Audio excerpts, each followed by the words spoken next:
तर लास्ट लेक्चरमध्ये आपण आर एच विटेकरची जी 5 किंगडम क्लासिफिकेशन सिस्टीम आहे त्या पर्टिक्युलर सिस्टीम मधले आपण किंगडम मोनेरा त्याच्यानंतर किंगडम प्रोटिस्टा हे दोन किंगडम आपण कंप्लीट केलेले आहेत. किंगडम प्रोटिस्टा मध्ये आपण लास्ट लेक्चरमध्ये किंगडम प्रोटिस्टा मधले क्रायसोफाइट्स त्याच्यानंतर क्रायसोफाइट्स नंतर डायनोफ्लॅजिलेट्स युग्लिनॉइड स्लाइम मोल्ड्स आणि सर्वात शेवटचे ॲनिमल लाईक जे प्रोटिस्ट होते त्या ॲनिमल लाईक प्रोटिस्ट मधल्या प्रोटोझोवन्स बद्दल आपण लास्ट लेक्चरमध्ये स्टडी केलेलं आहे. Protozoans which are considered as the animal like protist, ॲनिमल्सशी रिझेंबल करणारे आणि ॲनिमल सोबत त्यांच्या ज्या प्रॉपर्टीज आहेत त्या प्रॉपर्टीजमध्ये आपण प्रॉपर्टीज रिझेंबल करणाऱ्या सांगितल्या होत्या. They lack the cell wall, बरोबर आहे. Cell wall which is commonly present in the kingdom Plantae. कोणत्या कोणत्या पर्टिक्युलर किंगडम मध्ये सेल वॉल आपल्याला प्रेझेंट असलेली पाहायला मिळते पहा. किंगडम प्लांटी आहे, त्याच्यानंतर किंगडम प्लांटी सोबत किंगडम फंजाय असेल, त्याच्यानंतर किंगडम फंजाय सोबत किंगडम मोनेरा. या तीन पर्टिक्युलर ऑर्गॅनिझमच्या किंगडम मध्ये कॉमनली आपल्याला सेल वॉल प्रेझेंट असलेली पाहायला मिळते आणि सेल वॉल अब्सेंट आहे completely in case of kingdom Animalia, बरोबर आहे. जसं सेल वॉल फंजाय मध्ये प्रेझेंट आहे, प्लांटी मध्ये प्रेझेंट आहे आणि मोनेरन्स मध्ये किंवा बॅक्टेरिया मध्ये सुद्धा प्रेझेंट आहे. But we will found or we will observe certain differences in the composition of a cell wall. Cell wall च्या composition मध्ये आपल्याला differences पाहायला मिळतात. काय differences पाहायला मिळतात बघा. The cell wall in case of kingdom plantae, it is made up of or cell wall comprise a cellulose. Cellulose नावाचा एक बेसिक कंपोनंट आपल्याला सेल वॉल मध्ये पाहायला मिळते प्लांटच्या. त्याच्यानंतर फंजायची सेल वॉल जर आपण पाहिली तर फंजायमध्ये कॉमनली कायटिन नावाचा एक particular biomolecule which is a homopolysaccharide. Homopolysaccharide carbohydrate मध्ये बेसिकली दोन टाईपचे कार्बोहायड्रेट्स आपण कन्सिडर करतो. दोन टाईपचे कार्बोहायड्रेट्स आहेत. एक आपण कन्सिडर करतो ज्यांना आपण होमोपॉलिसॅकराइड कन्सिडर करतो which are made up of from the same types of molecules, same टाइपच्या सेम कंपोनंटच्या मॉलिक्युल्स पासून तयार झालेले. आणि जे हेटेरोपॉलिसॅकराइड असतात या हेटेरोपॉलिसॅकराइड मध्ये एकापेक्षा जास्त repeated units, more than one repeated unit of a various monosaccharide, वेगवेगळ्या टाइपचे मोनोसॅकराइड जसं ग्लुकोज असेल, त्याच्यानंतर ग्लुकोज सोबत फ्रुक्टोज असेल, फ्रुक्टोज सोबत आणखी एखादा जसा रायबोज शुगर जी कॉमनली आपल्याला डीएनए आणि आरएनए या पर्टिक्युलर बायोमॉलिक्युल्स मध्ये पाहायला मिळते. तर असे डिफरंट कॉम्बिनेशन्स आपल्याला कार्बोहायड्रेटचे या प्लांट्स मधल्या सेल वॉल मध्ये पाहायला मिळतात. त्याच्यानंतर chitin is the major component or major constituent of a cell wall of fungi. त्याच्यानंतर किंगडम मोनेरा मध्ये सुद्धा आपण सेल वॉल प्रेझेंट आहे असं कन्सिडर करतो, बरोबर आहे. सेल वॉल प्रेझेंट आहे आणि सेल वॉलचं कंपोजिशन जर पाहिलं which made it it will responsible for the different expression of a monerans or kingdom monera. काय कंपोजिशन सांगितलं होतं आपण सेल वॉलचं? पेप्टिडो ग्लायकॅन. हा पेप्टिडो ग्लायकॅन नावाचा कंपोनंट कॉमनली बॅक्टेरियामध्ये जी सेल वॉल आहे त्या सेल वॉल मध्ये आपल्याला पाहायला मिळते. जसं तर बॅक्टेरियाच्या स्ट्रक्चर मध्ये तीन पर्टिक्युलर एनव्हलप किंवा तीन पर्टिक्युलर लेयर्स आपल्याला कॉमनली त्याच्या सेल वॉल मध्ये पाहायला मिळतात. जसं आउटर मोस्ट असेल त्याचं ग्लायकोकॅलिक्स आहे, त्याच्यानंतर मिडल लेयर आहे सेल वॉल आणि सर्वात इनर मोस्ट कव्हरिंग किंवा inner most protective cover of a bacteria is a plasma membrane. असे टोटल तीन कंपोनंट, या तीन कंपोनंट पैकी सेल वॉल आपण सांगायलो जी या बॅक्टेरियामध्ये प्रेझेंट आहे. This is made up of from or it is made up of from a peptidoglycan. Peptidoglycan बॅक्टेरियाचं स्ट्रक्चर आपण खूप सिंपल कन्सिडर करतो, but behaviour is too much complex in case of bacteria. Like bacteria are found in adverse climatic conditions or inhabitable places where the other living organism can't survive, बरोबर आहे. अशा काही particular प्लेसेसवर आपल्याला monerans किंवा bacteria पाहायला मिळतात ज्या particular प्लेसेसवर other टाईपच्या लिव्हिंग ऑर्गॅनिझमला सस्टेन करणं किंवा सर्व्हाइव्ह करणं पॉसिबल नाही, बरोबर आहे. त्याच्यानंतर पहा आजचा आपला शेवटचा kingdom, that is the kingdom fungi. Kingdom फंजाय बद्दल आपल्याला स्टडी करायचं आहे, which is a third kingdom in the RH Whittaker classification system. RH Whittaker ची जी क्लासिफिकेशन सिस्टीम आहे, 5 किंगडम क्लासिफिकेशन सिस्टीम, या 5 किंगडम क्लासिफिकेशन सिस्टीम मधला सर्वात शेवटचा किंगडम आहे, बरोबर आहे, लास्ट किंगडम. याच्यानंतर सुद्धा 2 किंगडम्स आहेत, बरोबर आहे. एक किंगडम राहिला आपला किंगडम प्लॅन्टी आणि किंगडम ॲनिमेलिया. किंगडम प्लॅन्टीला आणि किंगडम ॲनिमेलियाला मच प्रिफरन्स दिलेलं आहे आपल्या सिलेबस मध्ये. आणि या 2 पर्टिक्युलर किंगडमला आपण काय करतो, 2 सेपरेट चॅप्टर मध्ये डिस्कस करतो. याच्यानंतरचा आपला चॅप्टर नेक्स्ट जो आपल्याला स्टडी करायचा आहे, that is the kingdom Plantae. आणि त्याच्यानंतर सर्वात शेवटचा जो चॅप्टर आहे तो आहे किंगडम ॲनिमेलिया. 2 पर्टिक्युलर किंगडमला 2 सेपरेट चॅप्टर मध्ये आपण स्टडी करणार आहेत. एक minute.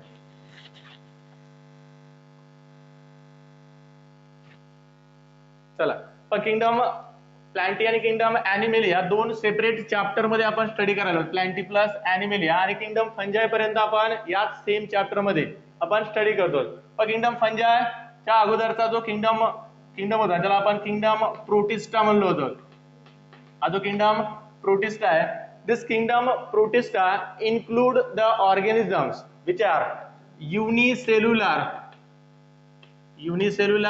then eukaryotic, microscopic, then autotrophic or heterotrophic organism.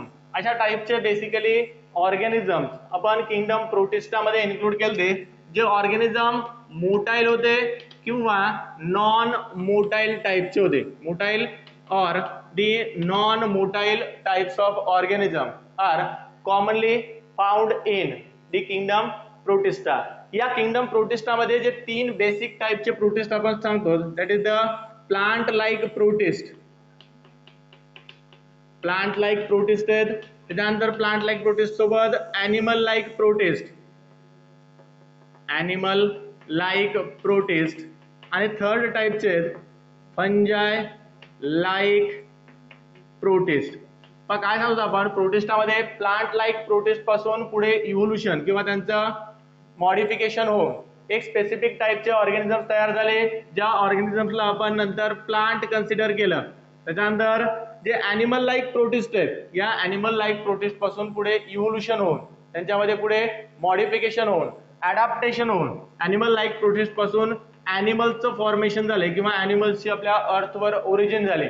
आणि सर्वात शेवटचे जे प्रोटिस्ट होते ज्यांना आपण फंजाय लाइक प्रोटिस्ट कन्सिडर करतो, बरोबर आहे. फंजाय लाइक प्रोटिस्ट मध्ये आपण एक पर्टिक्युलर प्रोटिस्ट मध्ये ग्रुप स्टडी केला पहा, युग्लनाइटच्या नंतरचा, ज्याला आपण स्लाइम मोल्ड कन्सिडर करतो. हा जो स्लाइम मोल्ड आहे तो स्लाइम मोल्ड फंजाय लाइक प्रोटिस्ट होता. तर त्या पर्टिक्युलर फंजाय लाइक प्रोटिस्ट पासून आपल्या अर्थवर पुढे इव्होल्युशन होऊन किंवा मॉडिफिकेशन होऊन फंजाय हा पर्टिक्युलर ऑर्गॅनिझम्सचा किंगडम काय झालेला आहे, फॉर्म झालेला आहे.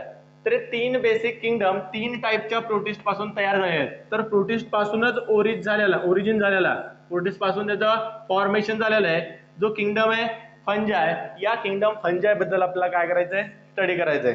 पण काय, जर आपण आपल्या अर्थवर जेवढ्या काही टाइपचे लिव्हिंग ऑर्गॅनिझम्स आहेत, या लिव्हिंग ऑर्गॅनिझमचा मोड ऑफ न्यूट्रिशन जर आपण कन्सिडर केला, तर मोड ऑफ न्यूट्रिशन मध्ये थोडासा पिक्युलियर टाइपचा किंवा थोडासा युनिक टाइपचा मोड ऑफ न्यूट्रिशन एक्झिबिट करणारे ऑर्गॅनिझम्स आहेत, that is commonly known as the fungi. बरोबर, बऱ्याचशा नावाने त्याला ओळखतात बा, फंजाय, फंजी, फुंगी, बरेच नाव ओळखतात, बरोबर आहे. तर आपण त्याला फंजाय म्हणू. तर किंगडम फंजाय जो आहे, this kingdom fungi include all those organism which are multicellular, then eukaryotic, microscopic, then heterotrophic and non-motile organism. कोणत्या टाईपच्या ऑर्गॅनिझमचा किंगडम आहे पहा. कोणत्या कोणत्या टाईपच्या ऑर्गॅनिझमचा किंगडम आहे. It is the kingdom of multicellular, eukaryotic, microscopic, heterotrophic आणि नॉन मोटाईल ऑर्गॅनिझम. पण इतक्या डिफरंट टाईपचे ऑर्गॅनिझम्स आपण इन्क्लूड करतो या सेम किंगडम मध्ये. मल्टीसेल्युलर फर्स्ट फीचर आपण सांगलो या किंगडम फंजाई मधल्या ऑर्गॅनिझमचा. They are the multicellular in nature. Multicellular म्हणजे काय. The organisms which are made up of from more than one cell. Generally आतापर्यंत आपण जे दोन किंगडम स्टडी केले पहा, that is the kingdom Monera and kingdom protista. या दोन्ही किंगडम मध्ये जे ऑर्गॅनिझम इन्क्लूड केले दोन्ही किंगडम मधले ऑर्गॅनिझम बेसिकली युनिसेल्युलर टाइपचेच होते. युनिसेल्युलर टाइपचे होते. एक फक्त बेसिक डिफरन्स आपल्याला त्या दोन किंगडम मध्ये पाहायला मिळते. मोनेरा मधले ऑर्गॅनिझम युनिसेल्युलर प्रोकॅरियोटिक होते आणि प्रोटिस्टा मध्ये इन्क्लूड केलेले जे ऑर्गॅनिझम्स आहेत दीज ऑर्गॅनिझम्स आर युनिसेल्युलर युकॅरियोटिक. बरोबर आहे. किंगडम फंजाई जो आहे it is the first kingdom in a RH Whittaker classification system which include the multicellular organism. काय करते जो ऑर्गॅनिझम जो किंगडम मल्टीसेल्युलर ऑर्गॅनिझम इन्क्लूड करते. Multicellular organisms are those organisms which are made up of from more than one cell. एकापेक्षा जास्त sale पासून तयार झालेला मोर दॅन वन सेल पासून त्यांचं फॉर्मेशन झालेलं आहे अशा पर्टिक्युलर ऑर्गॅनिझमचा जो किंगडम आहे त्याला आपण म्हणालो किंगडम फंजाई. मल्टीसेल्युलर नंतर पण नेक्स्ट इम्पॉर्टंट फीचर त्यांचं दे आर युकॅरियोटिक ऑर्गॅनिझम. कोणत्या टाइपचे ऑर्गॅनिझम्स आहेत रे. युकॅरियोटिक टाइपचे ऑर्गॅनिझम्स आहेत. मला सांगा युकॅरियोटिक आणि प्रोकॅरियोटिक ऑर्गॅनिझम मध्ये बेसिक डिफरन्स जो आपण सांगितला होता काय डिफरन्स होता दोन्ही ऑर्गॅनिझम मध्ये किंवा दोन टाइपच्या सेल्स मध्ये. What would be the difference between the eukaryotic organism and prokaryotic organism?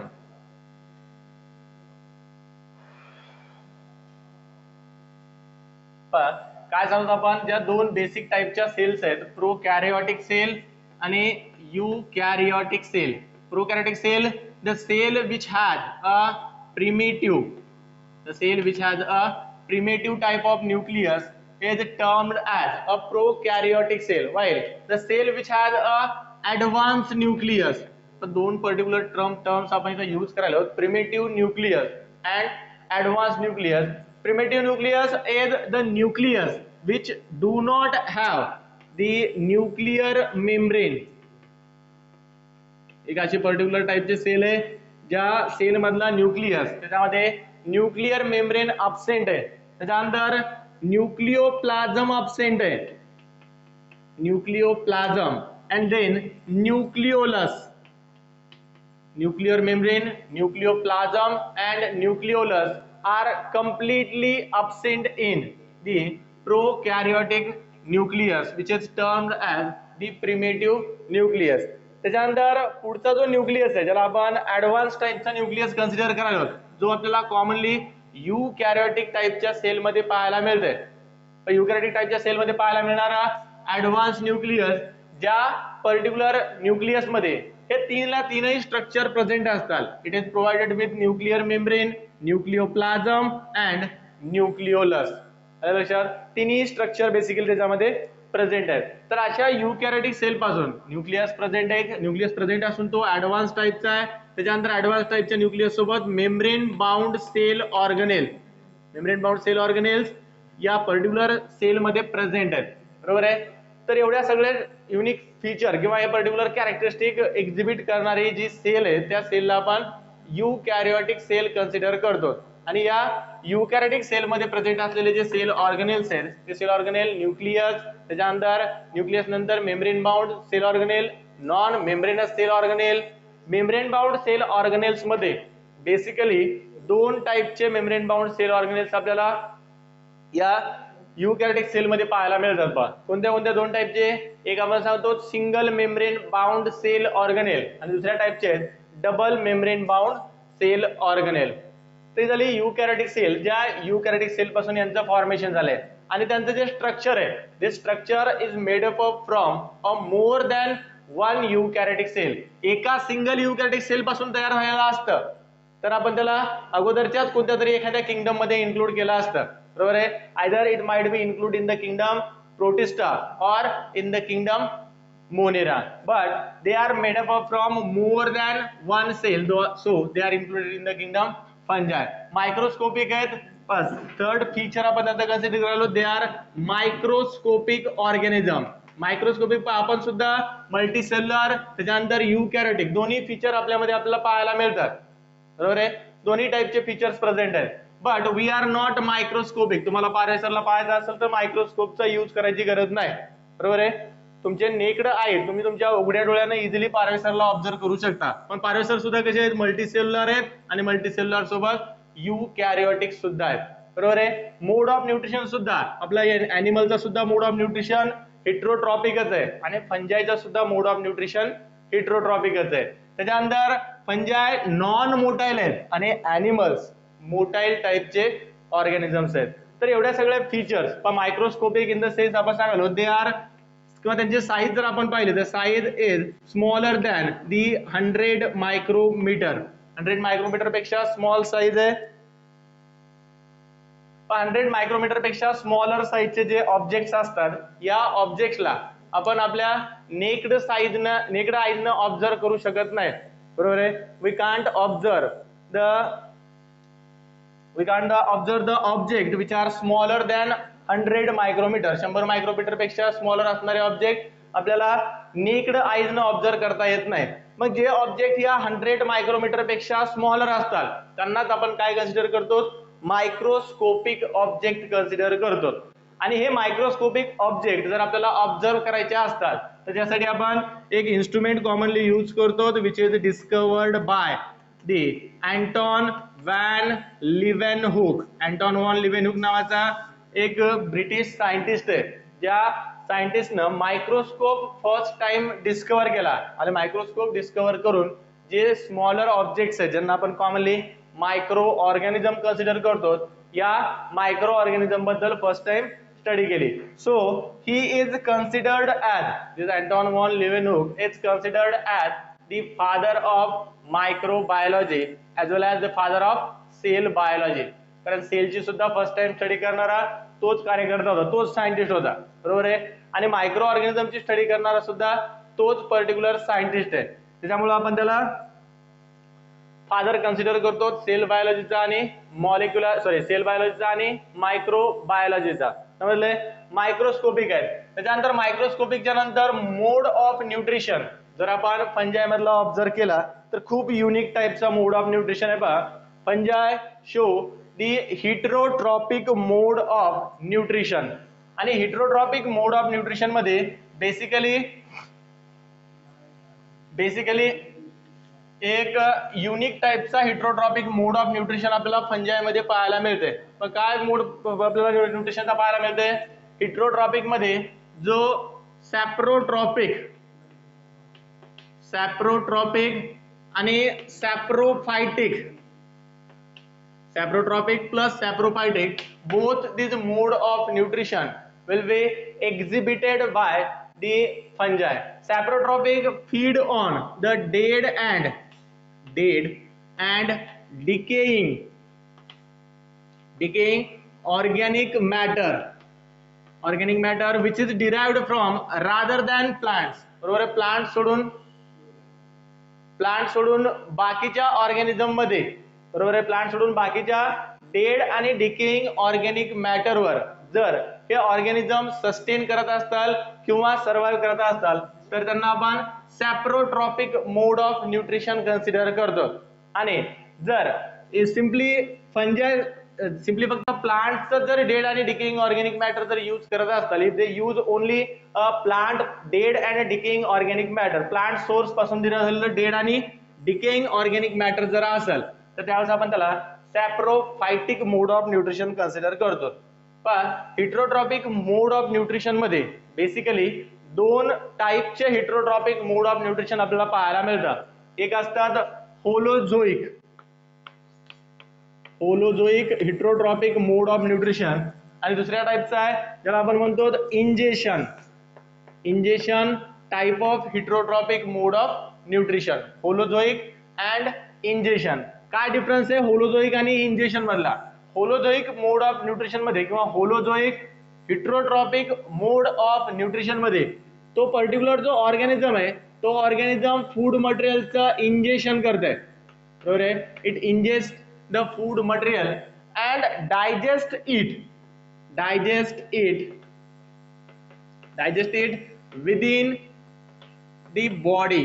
काय करणं? इनिशियली फूड मटेरियलला इंजेस्ट करणं आणि इंजेस्ट करून बॉडीच्या आतमध्ये काय करणं? नंतर डायजेस्ट करणं. Ingestion then digestion. Simply ingestion टाइपचा जर मोड ऑफ न्यूट्रिशन असेल, इथे सुद्धा आपण इंजेक्शन वर्ड यूज केला आहे, त्या इंजेक्शन वर्ड सोबत इथं कन्फ्युज व्हायचं नाही. इंजेक्शन मध्ये काय केलं जातंय? इथं सुद्धा इनटेक केला जाते. बरोबर आहे. इनटेक किंवा इथे सुद्धा आपण सांगायला ऍब्झॉर्प्शन आहे. पण दोन्ही मध्ये डिफरन्स काय आहे ते बघ. काय होतंय? जर फूड मटेरियलचं बॉडीच्या आतमध्ये डायजेशन होत असेल तर त्यावेळेस आपण त्याला होलोझोइक कन्सिडर करतो. आणि जर फूड मटेरियलचं डायजेशन बॉडीच्या बाहेर होत असेल, बरोबर, if the food material is digested outside the body and then absorb inside the body, बरोबर आहे, आउटसाइडला डायजेशन आणि नंतर ऍब्झॉर्प्शन, त्यावेळेस आपण त्याला इंजेक्शन टाइपचा मोड ऑफ न्यूट्रिशन कन्सिडर करतो. हे बघा काय या दोन्ही मोड ऑफ न्यूट्रिशन मध्ये साधं सिंपल तुम्हाला जर समजून घ्यायचं असेल, लक्षात घ्यायचं असेल तर साधा एक सिंपल ट्रिक यूज करायची. सपोज आपल्याला एखाद्या अॅनिमलला काय करायचं? एक पोळी खाऊ घालायची आपल्याला. त्याला कुत्रे आपल्या घरी पाळलेला आपण, त्या कुत्र्याला आपल्याला एक पोळी खाऊ घालायची. काय करायचं? कुत्रा आपण त्याला पोळी टाकली की ती पोळी खाणार आणि नंतर आतमध्ये त्याच्या बॉडीच्या इंटेस्टाईन मध्ये काय करेल? पहिल्यांदा स्मॉल इंटेस्टाईन मध्ये पास करेल, स्मॉल इंटेस्टाईन मधून पुढे लार्ज इंटेस्टाईन मध्ये पास करून कम्प्लीट त्याचं डायजेशन करेल. पण जर एखाद्या ऑर्गॅनिझमला आपण फूड मटेरियल प्रोव्हाइड करायला आणि त्या फूड मटेरियलचं तो त्याच्या बॉडीच्या बाहेरच डायजेशन करायला आहे, कुठं डायजेशन वाले रे?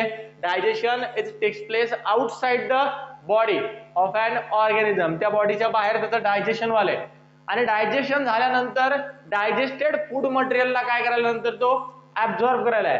त्यावेळेस त्या टाइपचा जो हिट्रोट्रॉपिक मोड ऑफ न्यूट्रिशन आहे, this heterotrophic mode of nutrition is termed as the ingestion. काय म्हणतात त्या हिट्रोट्रॉपिक मोड ऑफ न्यूट्रिशनला? इंजेशन टाइपचा heterotrophic mode of nutrition consider करतात. जसं तुम्हाला जर एखाद्या फंजायला किंवा आपण जे ऑर्गॅनिझम इथे स्टडी करायलो या फंजायला जर तुम्हाला काय करायचं असेल, एक मोतीचूर किंवा बुंदीचे लाडू सगळ्यांना माहिती आहे, बरोबर आहे. आता दिवाळी जवळ आली, दिवाळीला बरेचसे फराळाचं आपल्या घरी करतात, आपण मोतीचूर केले तसं कन्सिडर करू आणि तो मोतीचूर तुम्हाला फंजायला खाऊ करायचा. तो फंजाय कशी दात वगैरे नाही तिला, त्याला माउथ नाही, ज्या माउथ मधून तो आतमध्ये इंजेक्ट करेल, नंतर त्याला चावील आणि नंतर गिळून घेईल, बरोबर आहे. या टाइपनं तो फूड मटेरियलचं डायजेशन करत नाही. काय करतंय फंजाय? वेल settle over the food material.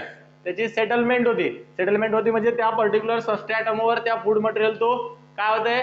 त्याची लँडिंग होती.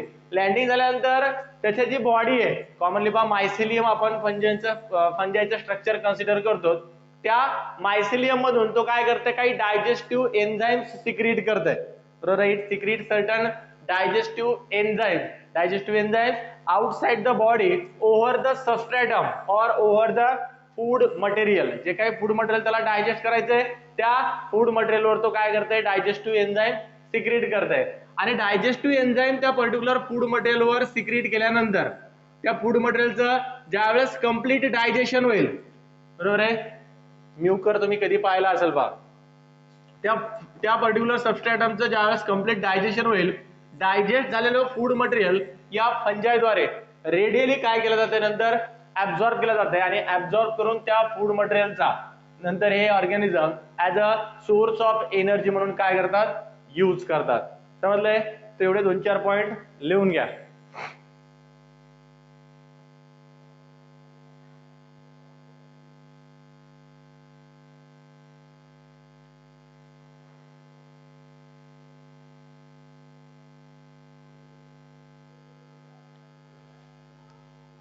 चालू आहे का? बंद आहे की सुरू आहे? काय म्हणलं? कोणाला तर काय म्हणजे तुम्हाला क्लिअर दिसन झालंय? बर, आता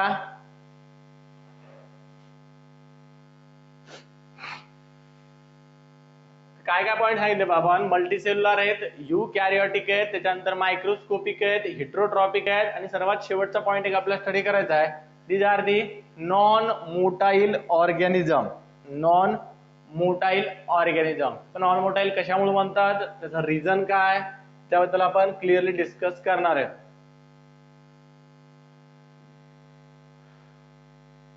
दिसायला का क्लिअर रे? Is it clear?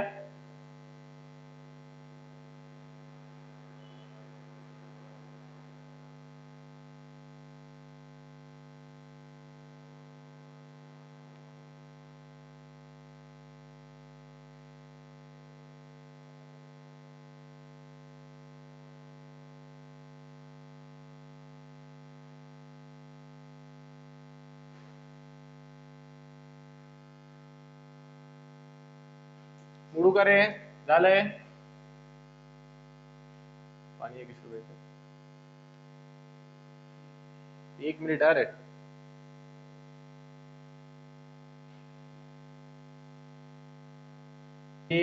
Non motile organism म्हणजे are non motile in nature.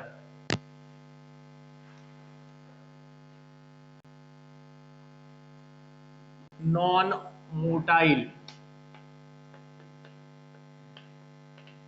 Why they are considered as a non-motile? आपण मोटाईल ऑर्गॅनिझम्स अशा पर्टिक्युलर ऑर्गॅनिझम्सला कन्सिडर करतो जे ऑर्गॅनिझम काय करतात, सेल्फ मुवमेंट शो करतात.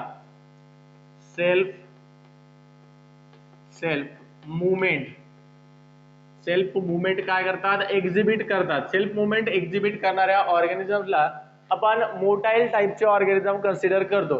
आता जे मोटाईल टाईपचे ऑर्गॅनिझम असतात, सेल्फ मुवमेंट एक्झिबिट करतात, या सेल्फ मुवमेंटसाठी किंवा स्वतःवरून मुवमेंट करण्यासाठी काही पर्टिक्युलर स्ट्रक्चर किंवा काही पर्टिक्युलर स्ट्रक्चरल अडॅप्टेशन्स या मोटाईल टाईपच्या ऑर्गॅनिझम मध्ये प्रेझेंट असतात. जसं पहा, एक स्ट्रक्चर आपण स्टडी करतो ज्याला आपण म्हणतो pseudopodia. Pseudopodia, which is commonly observed in the amoeboidal type of protist. Amoeboidal type of protist. Amoeboidal type चे प्रोटिस्ट जे आहेत किंवा सिंपली एक्झाम्पल आपण स्टडी करतो अमिबा. एक एक्झाम्पल आपण सांगितलं होतं एंट अमिबा हिस्टोलिटिका. एंट अमिबा हिस्टोलाइटिका. एंट अमिबा हिस्टोलिटिका नावाचा जो एंटेरिक काय म्हणतो आपण त्याला, काल एक टर्म यूज केली ती पहा, एंट्रिक फिवर ज्याला आपण म्हणतो. तेच एंट्रिक फिवर कॉज करणारा जो पर्टिक्युलर ऑर्गॅनिझम आहे त्याला आपण म्हणतो एंट अमिबा हिस्टोलिटिका. या अमिबीज मध्ये किंवा या अमिबॉइडल प्रोटिस्ट मध्ये कॉमनली मुवमेंटसाठी सुडोपोडिया नावाचं स्ट्रक्चर आपल्याला पाहायला मिळतंय. त्याच्यानंतर सुडोपोडिया नंतर आणखी एक स्ट्रक्चर आहे ज्याला आपण म्हणतो cilia. This is or cilia are commonly found in the protists which are known as a ciliated protozoans. Ciliated protozoans एक एक्झाम्पल लक्षात ठेवायचं आहे, पॅरामेशियम नावाचा एक प्रोटोझोआ आहे. त्या पॅरामेशियम मध्ये आपल्याला कॉमनली हे सिलिया पाहायला मिळतात. तसंच सिलिया आपल्याला बॅक्टेरियाज मध्ये सुद्धा पाहायला मिळतात. They are also present in the bacteria. बरोबर आहे. क्रायसोफाइट्स आपण स्टडी केले ते प्रोटोझोअन्स मध्ये, प्रोटिस्टामध्ये, त्यांच्यामध्ये सुद्धा आपल्याला सिलिया पाहायला मिळाले. त्याच्यानंतर सिलिया सोबत आणखी एक पर्टिक्युलर स्ट्रक्चर जे कॉमनली यूज केलं जाते मुवमेंटसाठी, ज्याला आपण म्हणतो फ्लॅजेला. बरोबर आहे. Flagella which is very commonly found in the Monerans, then kingdom Protista and certain organisms included in the kingdom Plantae. या एंटायर ऑर्गॅनिझम्स मध्ये आपल्याला फ्लॅजेला खूप कॉमनली पाहायला मिळते. पण सिलिया मध्ये आणि फ्लॅजेला मध्ये एक सिंपल डिफरन्स आपल्याला पाहायला मिळते. Cilia are many in number. एक minute.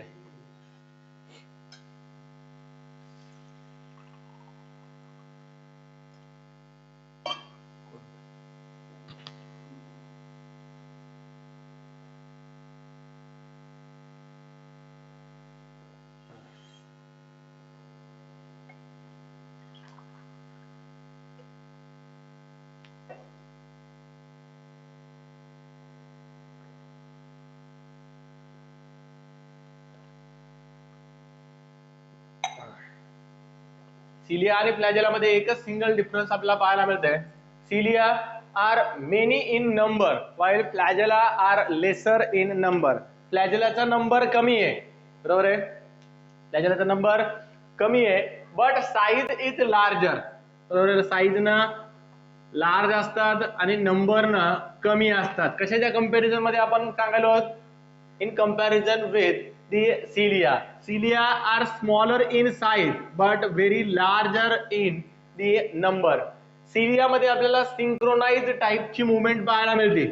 Cilia show a synchronized type of movement. Synchronized movement म्हणजे कशी रे, एक सोबत कलेक्टिव्हली काय करतात, हे मुवमेंट करत असतात. सिलिया ह्युमन बॉडीज मध्ये सुद्धा आपल्यामध्ये जे सिलिएटेड इपिथेलियम आहे, जे कॉमनली आपल्याला आपल्या इंटेस्टाइन मध्ये किंवा आपल्या गट मध्ये, बरोबर आहे, डायजेस्टिव्ह जो ट्रॅक आहे किंवा डायजेस्टिव्ह आपली जी सिस्टीम आहे, त्या डायजेस्टिव्ह सिस्टीमचा जो ट्रॅक आहे, त्या ट्रॅकवर कॉमनली आपल्याला सिलिया पाहायला मिळतात, जे फूड मटेरियलची मुवमेंट करण्यासाठी रिस्पॉन्सिबल असतात. जसं पहा, कॉमनली आपण ज्यावेळेस फूड मटेरियल एंगल्फ करतो, जोपर्यंत आपण त्याला आपल्या इसोफॅगस मध्ये एंटर करत नाही तोपर्यंत त्याची मुवमेंट आपल्या कंट्रोल मध्ये असते.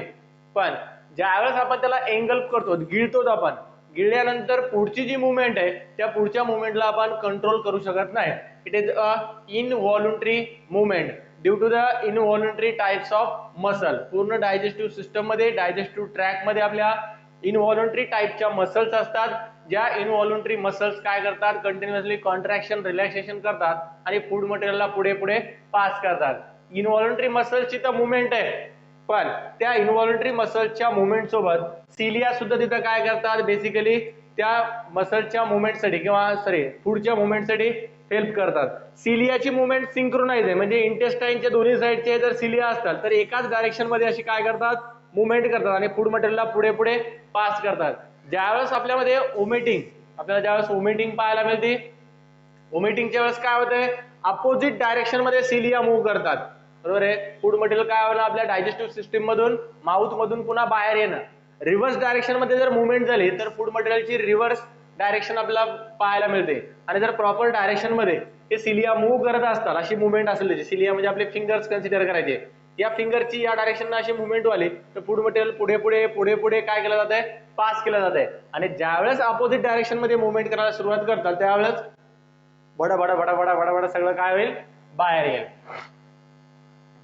तर सिलिया, फ्लॅजेला आणि सुडोपोडिया आणि हायर ऑर्गॅनिझम्स मध्ये लिम्स आपण सांगतो. लिम्स म्हणजे आयदर फोर लिम्स असतात किंवा हिंड लिम्स असतात. तर हे फोर लिम्स आणि हिंड लिम्स काय करतात, हेल्प करतात commonly for the movement of higher animals. या सगळे होमोलॉगस टाइपचे ऑर्गन्स आहेत, बरोबर आहे. these are the homologous organ which help in the movement. काय करतात जनरली हे होमोलॉगस ऑर्गन मुवमेंट साठी हेल्प करतात. सुडोपोडिया असेल, सिलिया असेल, त्याच्यानंतर सिलिया नंतर फ्लॅजेला असेल किंवा लिम्स असतात, हे वेगवेगळ्या ऑर्गॅनिझम मध्ये मुवमेंट साठी हेल्प करणारे होमोलॉगस ऑर्गन आहे, बरोबर आहे. होमोलॉगस ऑर्गन स्ट्रक्चर त्यांचं डिफरंट आहे, structurally different, but functionally they are same. एकच सेम फंक्शन सगळे ऑर्गॅनिझम काय करतात, परफॉर्म करतात. That is the self movement. This self movement is completely absent in the kingdom fungi. At the kingdom fungi do not have pseudopodia, cilia, flagella or limbs. pseudopodia सुद्धा नाही, flagella सुद्धा नाही, cilia सुद्धा नाही आणि limbs सुद्धा नाही. त्याच्यामुळं या ऑर्गॅनिझम्स मध्ये मुवमेंट आपल्याला कम्प्लिटली अब्सेंट असलेली पाहायला मिळते. यांना जर मुवमेंट करायची असेल किंवा यांना जर मुवमेंट करायची असते तर यांच्याकडे सुद्धा ते वेगवेगळ्या टाइपचे स्ट्रक्चर प्रेझेंट असलेले आपल्याला पाहायला मिळाले असते. But they don't have the cilia, flagella, pseudopodia and limbs for the movement. So they are considered as non movement. Self movement completely absent असणारे ऑर्गॅनिझम्स आहेत, स्वतःवरून मुवमेंट करू शकत नाहीत. जसं प्लांट्स मध्ये आपल्याला पाहायला मिळतंय, प्लांट मध्ये सुद्धा सेल्फ मुवमेंट पॉसिबल नाही, बरोबर आहे. प्लांट मध्ये मुवमेंट होते, but the movement of plant is depend over the air pressure and water current. Air pressure आहे, वॉटर करंट आहे, या पर्टिक्युलर सोर्सेसवर त्यांची मुवमेंट डिपेंड असते. वारा सुटलंय, वाऱ्यामध्ये आपल्याला झाडाचे पानं हललेले पाहायला मिळतात. तसं फंजायमध्ये सुद्धा त्यांचं जे मायसेलियम आहे या मायसेलियमची मुवमेंट आपल्याला पाहायला मिळते. जर पाण्यामध्ये फंजाय पडलेले असतात तर वॉटरच्या करंट सोबत ज्या डायरेक्शननं वॉटर फ्लो आले त्या डायरेक्शननं काय होत जातात, फ्लो होत जातात, वाहत वाहत जातात पाण्यासोबत. वॉटरच्या अपोजिट डायरेक्शननं स्विम करून वेगळ्या डायरेक्शनला मूव्ह करत नाही, बरोबर आहे. त्या टाइपची सेल्फ मुवमेंट यांच्यामध्ये अब्सेंट आहे. समजलंय. ते झाले बघा काही general feature about the kingdom fungi. Kingdom fungi include all those organism which are पहिली प्रॉपर्टी लक्षात ठेवायची, which are multicellular, then they are eukaryotic, heterotrophic, microscopic, बरोबर आहे, अँड नॉन मोटाईल ऑर्गॅनिझम, बरोबर आहे. सिंपल फीचर पहा आपण किंगडम फंजायचे आणि किंगडम ॲनिमेलियाचे जर फीचर कम्पेअर केले किंवा दोन्हीमध्ये आपण डिफरन्स जर पाहिला, difference between the kingdom fungi and kingdom Animalia, काय काय डिफरन्स पाहायला मिळेल पहा. सिमिलॅरिटीज सांगा मला अगोदर. किंगडम फंजाय आणि kingdom Animalia, kingdom fungi and kingdom Animalia दोन किंगडम आहेत, बरोबर आहे. या दोन्ही किंगडम मध्ये असणाऱ्या similar point, kingdom fungi include eukaryotic organism, kingdom Animalia also include eukaryotic organism. Kingdom fungi include multicellular organism. Animalia also include a multicellular organism. त्याच्यानंतर Kingdom fungi include heterotrophic organism. It also include a heterotropic organism. बरोबर आहे. Kingdom fungi आता difference त्यांच्यामधले, बरोबर. हे झाले similar point, similarities between the kingdom fungi and kingdom Animalia, बरोबर आहे. एवढे सगळे फीचर किंगडम फंजायचे आणि ॲनिमल्सचे एकमेकांसोबत रिझेंबल करतात. That's why kingdom Fungi is placed near to, it is placed near to the kingdom Animalia, बरोबर. याचे मॅक्झिमम फीचर काय करतात, ॲनिमल्स सोबत रिझेंबल करतात. त्याच्यामुळं आपण या किंगडम फंजायला ॲनिमेलियाच्या जवळ प्लेस केलेलं आहे, बरोबर आहे. प्लांट पासून हे दूर आहेत, ॲनिमल्स प्लांट पासून दूर आहेत, पण ॲनिमल्स सोबत मॅक्झिमम कॅरेक्टर या फंजायचे रिझेंबल करतात. That's why they are placed near to the kingdom Animalia in the RH Whittaker's classification system, बरोबर आहे. Kingdom Fungi is near to the kingdom Animalia. Similarities सांगितल्या आपण, डिफरन्स काय दोन्हीमध्ये पहा. फंजायमध्ये इन्क्लूड केलेल्या ऑर्गॅनिझम मध्ये इंजेक्शन टाइपचा मोड ऑफ न्यूट्रिशन आपल्याला पाहायला मिळतंय आणि ॲनिमल्स मध्ये आपल्याला होलोझोइक टाइपचं मोड ऑफ न्यूट्रिशन पाहायला मिळतंय. त्याच्यानंतर फंजाय नॉन मोटाईल टाइपचे ऑर्गॅनिझम्स आहेत, नॉन मोटाईल आहेत, हे मोटाईल टाइपचे ऑर्गॅनिझम्स आहेत. फंजाय मायक्रोस्कोपिक ऑर्गॅनिझम्स आहेत, they are the microscopic organism, while animals are macroscopic. Microscopic आणि मॅक्रोस्कोपिक अगोदरच मी डिफरन्स सांगितलेला आहे, बरोबर आहे. खूप स्मॉलर साईज असेल, 100 मायक्रोमीटर पेक्षा स्मॉल असतात तर त्याला आपण मायक्रोस्कोपिक कन्सिडर करतो, आणि 100 मायक्रोमीटर पेक्षा लार्ज साईज असेल तर त्याला आपण मॅक्रोस्कोपिक कन्सिडर करतो.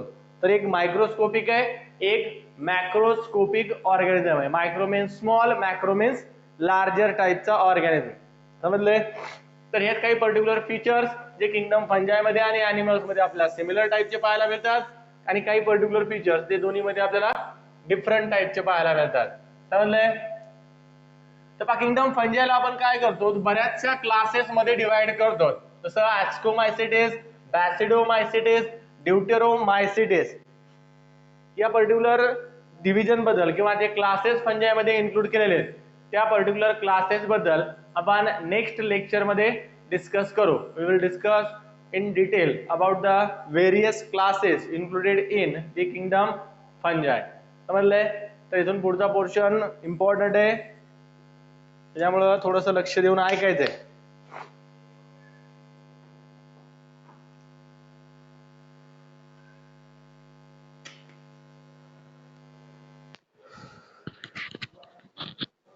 चला, झाला असेल तर लेफ्ट करा, काय डाऊट असेल विचारा.